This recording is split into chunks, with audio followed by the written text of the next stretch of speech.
A nurse, a policeman, a young married couple, a salesman and other survivors of a worldwide plague that is producing aggressive, flesh-eating zombies, take refuge in a mega Midwestern shopping mall. This is from the 2004 movie Dawn of the Dead. Warning: spoilers and creepy content ahead.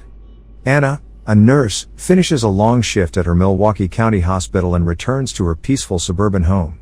She and her waiting husband Louis make love and go to sleep, missing warnings beginning to trickle through the local media concerning a mysterious and rapidly spreading contagion which turns its infected hosts into reanimated flesh-eating ghouls. The next morning they are awoken by their zombified neighbor, a young girl, who bites Louis in the throat. Anna locks the zombie out of the room, but despite her frantic efforts, Louis dies. When Anna unsuccessfully attempts to call 911 for help, Louis immediately awakens as a reanimated zombie, and chases Anna into the bathroom. Anna escapes out the window and flees from her now chaos-torn neighborhood in her car, before a failed hijacking attempt sends her crashing into a tree. The opening credits roll, showing the worldwide collapse of human civilization. Anna meets Kenneth, a grim police sergeant traveling to Fort Pastor, a nearby U.S. Army base. With the route to the base blocked by zombies, they and three others, jack-of-all-trades Michael, petty criminal Andre and his pregnant Russian wife Luda, break into the nearby Crossroads shopping mall. Inside the mall, a scuffle with a zombified mall security guard results in Luda getting a minor bite wound and Kenneth getting a cut on his arm. They confront three living security guards, CJ, Bart, and Terry, and give up their weapons in exchange for refuge. After the group secures the mall, they head up to the mall's roof to dispose of bodies and paint SOS signs. There, they meet another survivor, Andy, who is stranded alone in his gun store, across the mall's zombie-infested parking lot. The next day, a delivery truck arrives at the mall, carrying the driver Norma, jerkish Steve, working man Tucker, elderly Glenn, trampy Monica, bitten Frank, and his teen daughter Nicole, and an anonymous, and severely injured, obese woman. These newcomers report that Fort Pastor has been overrun by zombies and no help is coming. Shortly after, the obese woman dies, reanimates and is killed by Anna, who thrusts a metal fireplace poker into her eye. The group determines that bites are how the zombies multiply their numbers. After Anna and Michael argue about what to do with the rapidly deteriorating Frank, the man is isolated in a store with guard Kenneth, allowing him every single second before expiring. Michael and Anna achieve an awkward reconciliation, which is interrupted by Kenneth's shotgun blast as he destroys Frank's reanimated body. Though the mall provides many material distractions and the survivors begin pairing off romantically, Anna and Michael, Terry and Nicole, Steve and Monica, the undead surround the refuge in ever-increasing numbers. Finally, the mall's power goes out and Michael, CJ, Bart and Kenneth enter the underground parking garage to turn on the emergency generator. They meet a friendly dog who appears unharmed nor infected. They question this when a zombie suddenly bites Bart, which attracts more zombies that forces the group to flee. While trying to avoid the horde, Michael and Kenneth reach the generator compartment and CJ joins them when Bart is overwhelmed and killed by the zombies. They eventually work together to douse the zombies with gasoline and set them ablaze. Andre, faced with the fact that Luda will soon die, sinks totally into denial, and has his heavily pregnant and infected wife tied to a bed in the mall's children's store. As she gives birth, she dies and reanimates.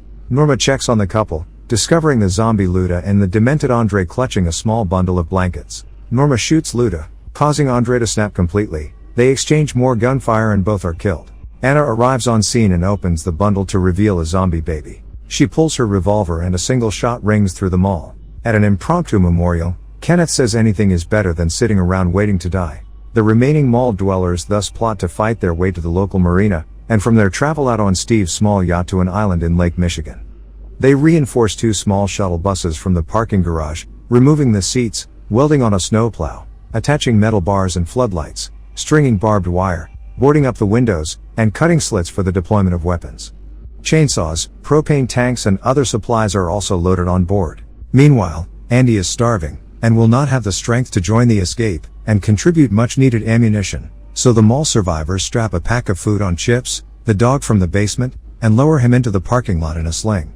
Unfortunately, while Chips makes it safely to the gun shop, a zombie sees the dog and gets in as well and bites Andy. Nicole, distraught over Chips, takes the delivery truck and barges her way into the gun store, where a now zombified Andy traps her in a closet. Kenneth, Michael, CJ, Terry, and Tucker gather their meager weapon supply and go into the sewers, while Steve is assigned guard duty on their exit door. They reach the gun store, where they kill Andy, rescue Nicole and stock up on weapons and ammunition. A detonated propane tank is used to clear a path back to the sewers, but the zombies pursue them. Along the way, Tucker breaks his legs and, despite CJ's desperate attempts to pull him to safety, is attacked by the perusing zombies, forcing CJ to shoot him dead out of mercy. Thanks to Steve's negligence, the zombies force open the exit door. The survivors pile into the buses and smash out into the parking lot, where another propane bomb is used to clear a path through the waiting horde. When Glenn moves to take out a last hitchhiking zombie with a chainsaw, a sudden swerve sends the weapon slashing into Monica's shoulder.